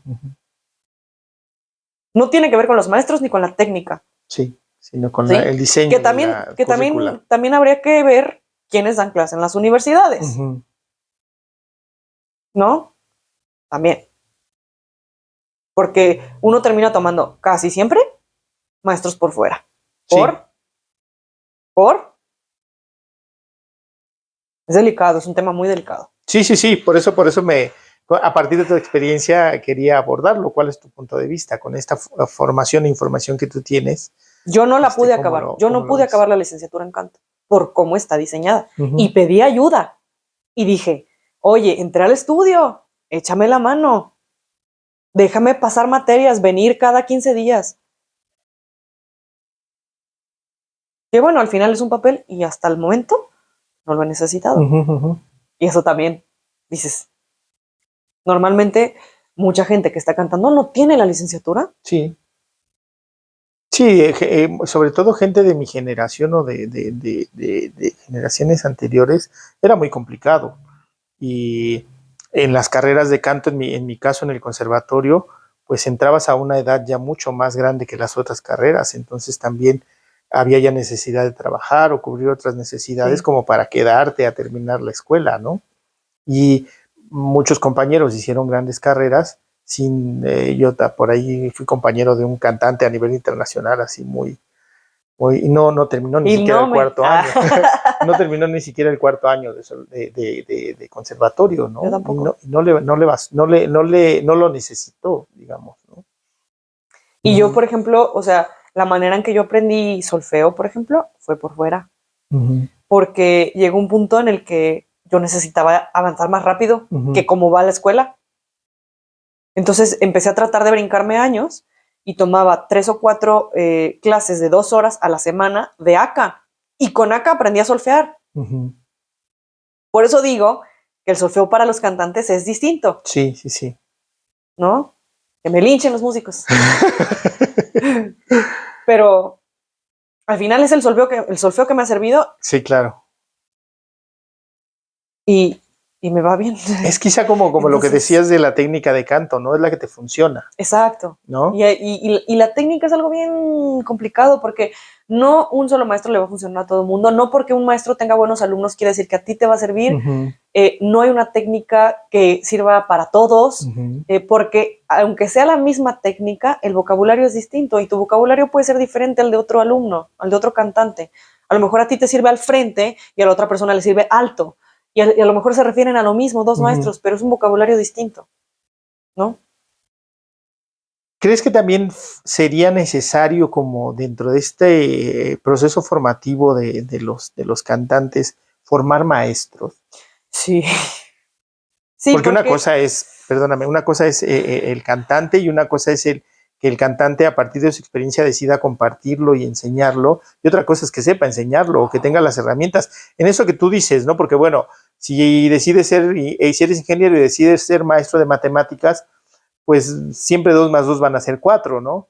Pero con este ejemplo tan evidente que tú das pues uno puede ir, un maestro puede ir al frente y otro puede ir alto, y lo que están buscando es la misma posición fisiológica, digamos, ¿no? Pero la manera de concebirlo es diferente. Y por ejemplo, por eso creo que rara vez es bueno que haya un solo maestro de técnica en un estudio, por ejemplo, ¿no? Creo que algo muy delicado que pasa en nuestra carrera es que creemos que porque cantamos podemos dar clases. Y no, ¿no? Sí hace falta una pedagogía vocal, una pedagogía, punto. O sea, el conocer esta parte de la educación, ¿no? Yo jamás me imaginé que mi licenciatura me iba a servir tanto en esta parte, ¿no? No todos los que cantan bien enseñan bien, no todos los que cantan, y mucha gente que a lo mejor no canta tan bien, enseña muy bien. Entonces, no van de la mano, y sí creo que ser maestro es una responsabilidad muy grande. Y yo por eso no me aventuraba, porque tener una voz en tus manos es casi como un médico tener un cuerpo en tus manos. Literalmente no es como un chelista que está viendo su instrumento y que le dices pon el dedo aquí y ve esto acá. El cantante tiene su instrumento adentro, y si la cuerda se rompe, no la puedes cambiar, como en el cello o el violín, ¿no? Es muy delicado, de verdad es muy delicado, y yo sí había hecho un compromiso conmigo en donde decía, si yo veo que uno de mis alumnos sale ronco de una clase, bye, no vuelvo a dar una clase jamás. Y hay que tener nosotros como cantantes, si nos vamos a aventurar a dar clases, el formarnos, o sea, investigar, el buscar, el preguntar, el también ser humildes y entender que vamos a ir aprendiendo junto con los alumnos, sí, el ser honesto con los alumnos. O sea, ahorita yo ya tengo 2 años, casi 3 dando clases, pero el primer año ni les quería cobrar porque yo decía, mira, vamos a tomarlo como un feedback o algo así. Sí. O sea, no, yo no quería dar clases y decía, si vemos que te sirve, nos seguimos. Si te duele, o sea, necesito que seas muy comunicativo, y al principio les decía, yo nunca he dado clases, o sea, siempre procuré ser muy honesta, ¿no? Ahorita ya me siento un poco más y los veo contentos y veo que avanzan y escucho que avanzan, ¿no? Pero sí, como maestro hay que tener esa honestidad y ese compromiso. Eres casi como un médico en ese aspecto. O sea, bueno, no es comparable, pero sí me explico, ¿no? Sí, totalmente. Es muy delicado, y claro que debería de haber una licenciatura en pedagogía vocal. Y en algunos lugares del mundo las hay, aquí no. Sí, aquí no. Y no. El estudio de ópera, ¿cómo lo ves? ¿Cómo te tocó? ¿Qué ha pasado? Ha sido un tema muy polémico, que yo no sé si la gente que nos sigue lo recuerde. Yo fui representante sindical de los grupos artísticos de Bellas Artes, y me tocó precisamente el arranque del estudio de ópera, ¿no? Mi posición fue un poco crítica, en el sentido de qué bueno que lo hicieron. Sí era necesario, pero yo le decía al subdirector general en turno del instituto si valía la pena una inversión. Cuesta bastante por las becas que se otorgan, la gente que tiene estos maestros que invitan y todo esto. El instituto eroga un buen dinero mensualmente. Yo le decía, pero vale la pena, en el sentido de si hay escuelas, por lo menos en la Ciudad de México, 2, que dependen del instituto y que tienen todos estos problemas de los que hablamos, ¿vale la pena invertir en un número determinado de personas ese recurso? ¿Y por qué solo canto? Si en el instituto se imparten una serie de carreras relacionadas a la música, ¿por qué solo el canto? Ahora, ¿vale la pena invertir? En aquel momento yo decía, pongamos que funciona. y que la gente que está ahí los 2 años van a salir y van a ser unos cantantes bien formados, con experiencia, con herramientas. ¿Dónde van a cantar? Eso sí. Ajá, ¿dónde se van a colocar? Y si a partir de ahí van y hacen grandes carreras en el extranjero, conviene que una institución pública invierta dinero para hacer cantantes para que canten y vivan en el extranjero. Entonces, yo cuestionaba todas esas cosas en su momento. Seguramente fui muy incómodo. Dije, yo no me opongo y sería muy tonto de mi parte decir, no, que no lo hagan. Pero sí les hacía ver que me parecía que era un proyecto sí ambicioso, que estaba padre, pero que no cubría las necesidades reales de formación del general de la población, siquiera dedicada al canto, ¿no? Yo creo que sí es necesario. Sí. Yo creo que el estudio,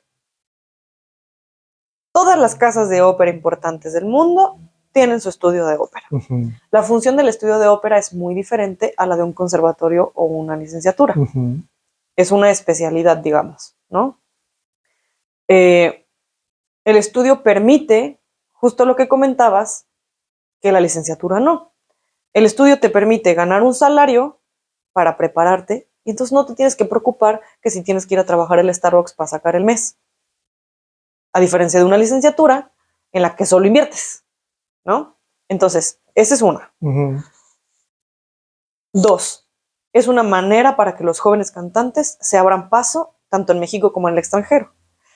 Así como a lo mejor de los 12 becarios que hay cada año, solo uno sale y va a ser la siguiente estrella, eso pasa aquí y en Timbuktu. Sí, sí, sí. O sea, en Los Ángeles Ópera también cada año hay 10 o 12 y solo 1 o 2 a lo mucho son los que hacen una las carrera superestrellas, importante, ¿no? Sí. A México le conviene tener cantantes en el extranjero, pero también hay que traerlos de regreso de vez en cuando, ¿no? Que eso también es dinero. Uh-huh. Desafortunadamente, todo en la vida es dinero. Pero sí creo que le da una oportunidad de preparación distinta a los jóvenes porque el estudio tiene todo lo que te acabo de decir que creo que debe tener la licenciatura. Uh-huh. Que creo que deberían de cantar más todavía en el EOBA. Creo que cantan poco, ¿no? Pero también en Los Ángeles yo no canté tanto como en ABA, Uh-huh. ¿no? O sea, siento que deberían ser como ABA. Uh-huh. Creo que vale la pena. Creo que es un proyecto que vale la pena. Creo que es un proyecto joven y que a pesar de que ya lleva 10 años, le faltan muchos más para poder navegar de manera, pues ir asentando lo que funciona y lo que no. O sea, todavía necesitan probar muchas cosas, todavía hay que ir viendo qué funciona y qué no. Cuando yo entré, pues éramos ahora sí que los pionerísimos, ¿no? Y al principio no podías hacer nada que no fuera por medio del estudio. Ya después se dieron cuenta que obviamente necesitábamos salir a cantar a otros lugares. Al principio teníamos que cubrir un horario porque era una beca formal del FONCA y entonces tenías que estar de 8 a 8, pero solo había 3 salones. O sea, y poco a poco se fueron dando cuenta de las cosas que no funcionaban y se fueron adaptando. Y ahora ya nada más ibas a tus coachings y mientras te podías ir a estudiar a tu casa, porque ¿qué sentido tenía estar ahí sentado en las escaleras estudiando, verdad? No se podía. Entonces ha ido cambiando muchas cosas. Uh-huh. Los cambios de administración hacen que casi vuelva a empezar de cero. Eso es una realidad. Pero se van quedando las cosas que funcionan y van probando cosas nuevas y se van desechando cosas nuevas. Creo que le faltan muchos años uh-huh. para poder ser lo que un estudio, o bueno, ya es, pero lo que veo que o sea, le faltan años. Le faltan uh-huh. años para poder establecer, pero creo que es un proyecto muy importante. Creo que es un proyecto necesario. Uh-huh. Creo que es un proyecto que va a ser un parteaguas para muchas vidas, como lo fue para la mía. Tal vez me gustaría que hubiera más colaboración con el teatro. Uh-huh. Y lo que sí es cierto es, la pregunta difícil es, ¿los estamos preparando para el fracaso? Porque no hay trabajo. Entonces, así como se invierte en el estudio, se debería de invertir en que hubiera más producciones, no solo en Bellas Artes, sino en todos los estados, que está empezando a pasar, gracias a Dios. Uh-huh. Pero debería de haber más oportunidades de trabajo, debería de haber más ópera. En Estados Unidos, cada ciudad, cada estado tiene un teatro de ópera. En México hay 3. Ahorita. Hace 5 años había 2. ¿No? Entonces, o sea, ese sí es un tema. Uh-huh. O sea, estamos preparando cantantes, estamos cosechando cantantes para que se sequen. Eso sí, eso sí. ¿No? Yo tengo mucha ilusión, es la palabra, mucha ilusión que ahora con el nombramiento de María Catzaraba Yo como también. encargada del estudio le dé un nuevo impulso y con toda esta experiencia formativa como cantante, ella tenga como una visión un poco más amplia de lo que se necesita Sí. y que aprovechando el nombre y el currículum que tiene pueda encontrar sensibilidad en las autoridades para cubrir todas estas áreas, porque es cierto lo que tú dices, ¿no? Deberían de cantar más, yo también lo comparto. Y que además ella, cuando fue joven, estuvo en otros estudios. Sí. Entonces sabe, o sea, sabe lo que se hace en un estudio, lo que se necesita en un estudio, lo que funciona, lo que no. Entonces yo también espero que ahora, esto no fue culpa de nadie, acabamos de atravesar una pandemia de 3 años. Sí, también lo entiendo.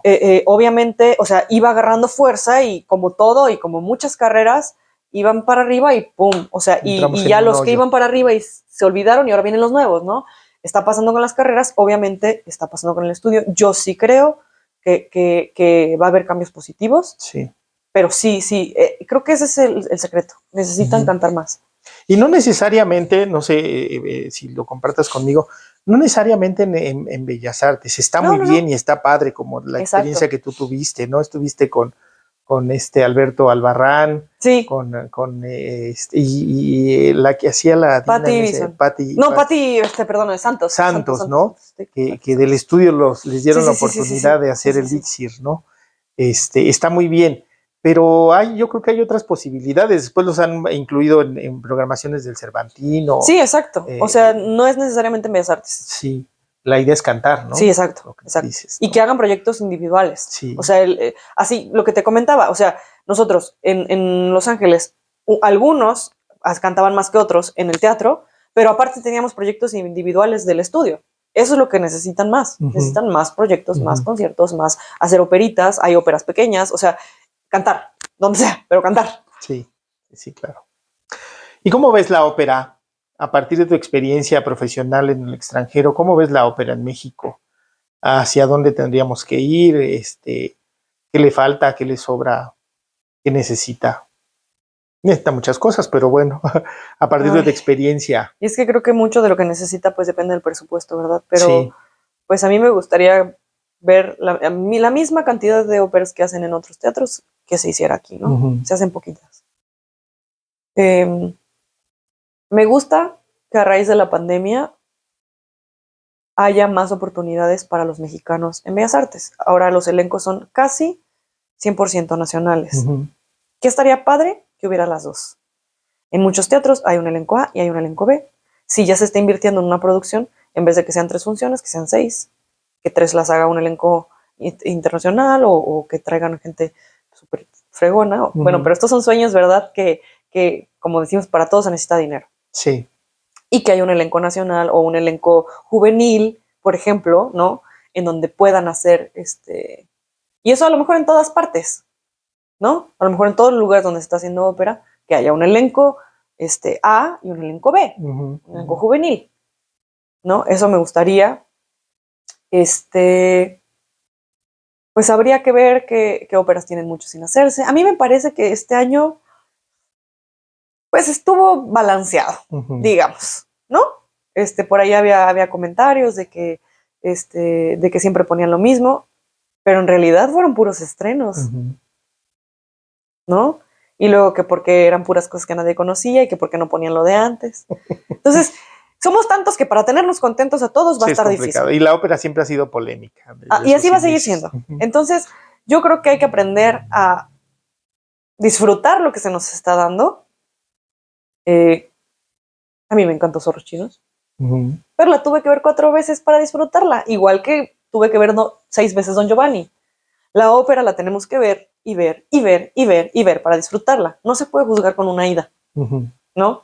Y yo tengo la fortuna de que puedo ir, ¿verdad? Cuando estoy aquí a todas las funciones.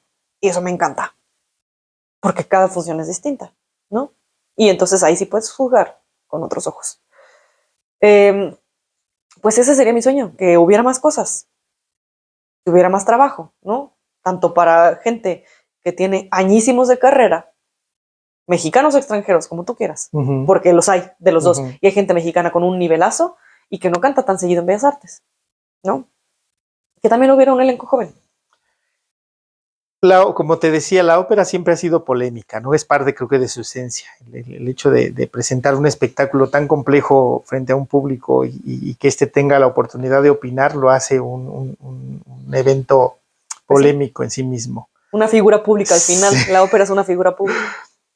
¿Le ves futuro a la ópera? Claro dentro de esta polémica, yo he platicado con mucha gente que hacemos ópera, y algunos dicen, no, es una pieza ya de museo, que deberíamos buscar otros esquemas y meter más cosas y ser más propositivos. Otros dicen, no, hay que buscar un equilibrio entre la ópera de museo, las puestas formales e históricas, y meterle una propuesta escénica más actual, pero que no pierda la esencia. Otros no, es un género que está destinado al olvido y que la gente se dedique mejor a hacer otras cosas, ¿no? Ya no hagan ópera.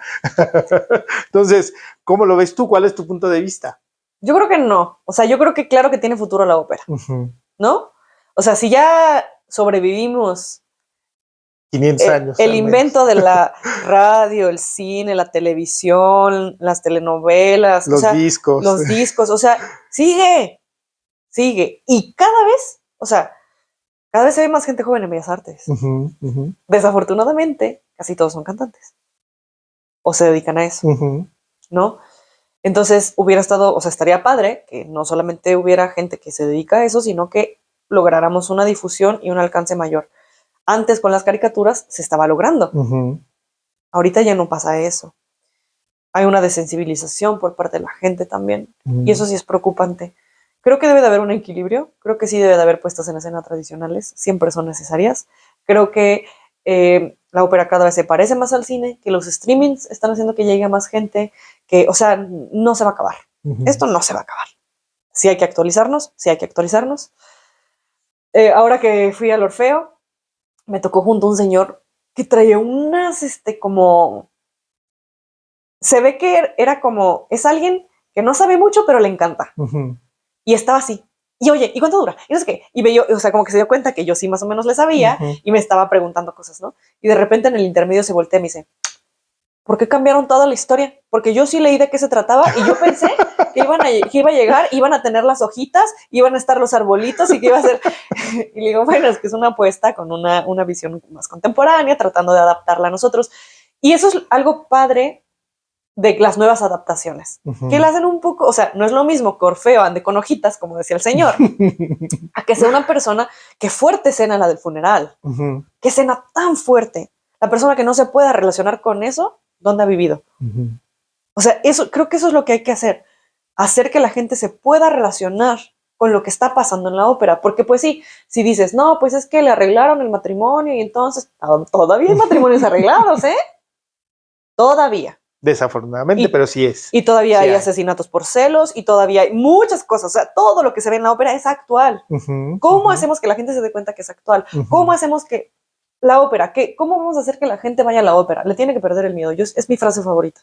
Le tienes que perder el miedo a la ópera. Porque uno cree que vas a ir a sentarte 3 horas, aburrido, que tienes que sacar tus mejores ropas, que no le vas a entender, ¿cómo le vas a hacer para disfrutarla? Una, no te tienes que poner tus mejores ropas, no necesariamente. Si quieres, puedes. Es un buen pretexto. Y es como el vino, o la cerveza, mejor. La primera vez que la pruebas, guácala. Le vas tomando, y le vas agarrando el sabor, le echas limoncito, ya te empieza a gustar, ¿no? Porque la vas conociendo y ya de repente te vas a las artesanales y ya sabes que la que hicieron en no sé dónde y las empiezas a disfrutar. Consejo para las personas que nunca vieron una ópera y quieren ir. Busquen la sinopsis. Así como cuando no querían hacer sus resúmenes de la prepa, busquen la sinopsis y pongan la ópera de fondo en lo que lavan los trastes, en lo que barren, en lo que manejan, en lo que cocinan. Ahí pónganla, no le tienen que poner atención, solo pónganla. Entonces, ¿qué va a pasar? Eso me la sé. Está pasando en la ópera, esta sí me la sé, y esta también, y esta también, y esto ya lo conozco. Y entonces te empiezas a familiar con las melodías. ¿Por qué nos gustó Despacito? Porque nos pusieron hasta en la sopa. Y aunque no te gustara, la terminabas tarareando. Así estamos también con la de Shakira ahorita, ¿no? Aunque no comulgues con lo que dice. Ahí estás, tararea y tararea, ¿no? Sí. Porque te la ponen en todas partes. Si tú escuchas y escuchas y escuchas. Y te vas a ir dando cuenta que cerebralmente pasan cosas y sensiblemente pasan cosas que no con toda la música pasa. ¿No? José José, Juan Gabriel, Luis Miguel, mueven fibras muy parecidas. Y si busca uno los arreglos orquestales. Sí. No, y además mueven fibras, siguen moviéndolas. O sea, son canciones que tienen 30, 40 años. Trascienden. O hay boleros, ¿no? Que tienen 80 años, casi 90 años, y que los chavos los oyen y se capturan, ¿no? Claro. Entonces creo que pasa lo mismo con la ópera, ¿no? Nada más es entrar a esa sensibilidad. Sí. Es lo único que se necesita, atreverse. Tengo una amiga de la prepa, de mis mejores amigas, que la primera vez que fue a una ópera fue a verme, al Elixir. Y a partir de ahí me dijo, ¿cuándo hay ópera me dices? Y empezó a ir conmigo. Y de repente me dice, oye, ¿qué crees? Fui de viaje y fui a la ópera. Y fui a la ópera. Y o sea, ahora ya le gusta, porque se atrevió a ir. También hay buenas óperas para empezar y hay malas óperas para empezar. Sí, también, claro. Rigoletto no es muy buena. Mi pobre madre se la echó 4 veces. Y obviamente, pues no es la mejor. Elixir sí. Viaje a Reims fue buena, ¿no? También depende de la producción. Todo el mundo dice que Flauta Mágica. Yo digo que Flauta Mágica no. Es un poco, también creo que es un poco áspera para empezar, ¿no? A lo mejor algún Rossini. La Cenicienta es buena para empezar. Que esta parte es, volviendo un poco a lo del estudio de ópera, que esta parte es también una necesidad que podría cubrir, ¿no? Hacer óperas más ligeras, de cámara, que no necesitan coro, que no necesitan... Llevarlas a diferentes lugares. Llevarlas a diferentes lugares. A los niños les ¿no? encanta, ¿eh? Sí. Uno creería que no. En ABA, cada vez que terminábamos una producción, hacíamos una función de niños, que era una matiné. Los niños gritaban, se reían, participaban. Había una parte en donde no los dejaron pelear al Manrico y al conde porque eran, o sea, los que hicieron la función de niños no hicieron los ensayos de combate. Entonces nada más se quedaron así todo el dueto y oías a los niños, fight, fight, fight. Así de que querían que pelearan. Eran los aplausos más ricos del universo porque los niños se paraban y gritaban y disfrutaron. Todas las funciones eran así. Era la función más rica. Entonces, si a los niños les gusta, hay que darles lo que piden, ¿no? Hay que llevarlo, hay que sacarlo de donde es. Y son cosas que además ya están probadas y probadas aquí, déjame decirte, porque esto que tú referías de los elencos A y B, en los años 50, 60 se hacía, y se traían grandes figuras, y la gente que estaba estudiando, había un estudio de ópera, no me acuerdo cómo se llamaba. Sí, hubo uno. Sí, hubo uno. Esta gente hacía secundarios o partequinos, se iba este elenco internacional y entonces se recorría, no nada más el elenco, y entonces los que habían hecho secundarios hacían primeras figuras. En la Lucía y se pasó. iba recorriendo, ¿no? En la Lucía que hicimos en el 2017 pasó. El Edgardo era Ramón Vargas, era Irina Dubrovskaya la Lucía, y en la última función era Angélica Alejandra y era Huito Colín. Y también las funciones para niños. Había funciones de ópera. Yo alguna vez encontré un programa, funciones de ópera o de sinfónica, cosas así, y cobraban $1 en el Auditorio Nacional. Oh, wow. Era entrada así popular, todo a peso, y iban escuelas y la gente que quería o que le daba miedo Bellas Artes, pues podía ir al Auditorio Nacional, pagar su peso y ver función de ópera o ver a la Sinfónica Nacional, ¿no? Ay, qué padre. Entonces son cosas que creo que deberían valdría regresar. la pena retomar. Pues sí funcionaban. Sí, o sea, funcionaban. También la gente piensa que la ópera es cara y no es tan carísima. Pues como todos los Lo mismo que una ida al cine. Exactamente, que una ida al teatro y cosas Más así. barato que ir a ver a Marc Anthony. O a las carreras. Pero también hay posibilidades de descuentos, en ocasiones los ensayos generales son abiertos. Sí. Pero descuentos para estudiantes, descuentos para maestros. O sea, sí, nada más es cuestión de preguntar. De perderle el miedo, como dices, quizá, ¿no? Exacto. Pues te agradezco mucho esta plática, qué interesante. Gracias a ti. Me lo pasé muy bien. Ni cuenta me di que era entrevista. me hiciste descubrir muchas cosas, cosa que agradezco y que seguramente a la gente que nos sigue también le tocaste algunas fibras y Pues, me encantó esta manera de ver tu carrera y de ver tu vida, ¿no? De ver más lo que se tiene y hasta dónde has llegado con ese esfuerzo, que lo que pueda pasar mañana o a dónde vas a estar, ¿no? Esta posibilidad del disfrute del solo por hoy. Y es que quién sabe si vamos a estar mañana. Exacto. Es algo que aprendimos ahora mucho con la pandemia, ¿no? Sí. Que no sabemos qué vaya a haber mañana. Sí. No importa cuántos años tengas, no importa dónde estés, te puedes ir mañana. Así es, Gaby. Pues lo disfruté muchísimo, Ay, espero que tú también. Estoy Sí, seguro mucho. que los amigos que nos siguen también lo disfrutarán. Sí. Y te doy un agradecimiento muy grande.